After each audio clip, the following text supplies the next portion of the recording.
5 5-star predictions. First is The Faraway Inn by Sarah Beth Durst. I love her other books. I love The Spell Shop. I love The Greenhouse, The Enchanted Greenhouse. So this one, I immediately was like, well, any book she comes out with is an auto buy for me.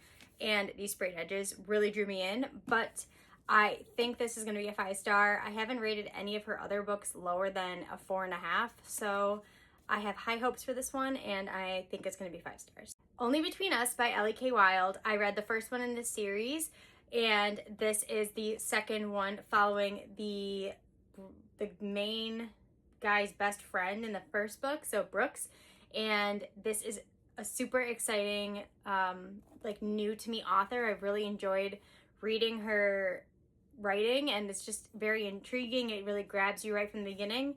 I don't know if a lot of people have talked about her, but I honestly am super duper impressed, and I can't wait to read this. I believe this is going to be a 5-star for me.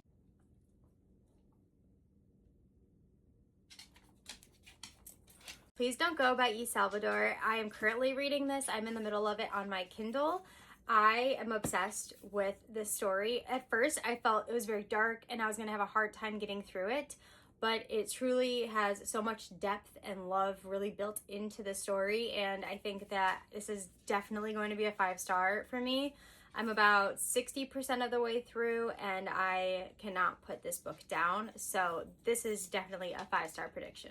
No book by this author has gotten a lower than a 5-star for me. I absolutely love Ashley Poston or Poston. I don't know how you say her last name, but this one is going to be no different. This is her newest book, Someday Garden. I cannot wait to read this. Any book that she writes that has its whimsical, mystical element, there's always a little bit of something different into the story. It just draws me right in. So this one is going to be no different. I cannot wait to read this. I honestly feel like I've been putting it off because I'm nervous that it's not going to live up to my expectations, but this is definitely a 5-star prediction for me, so I'm hoping that it is as good as it is. Lastly is The Love of My Afterlife, and this is by Kirsty Greenwood.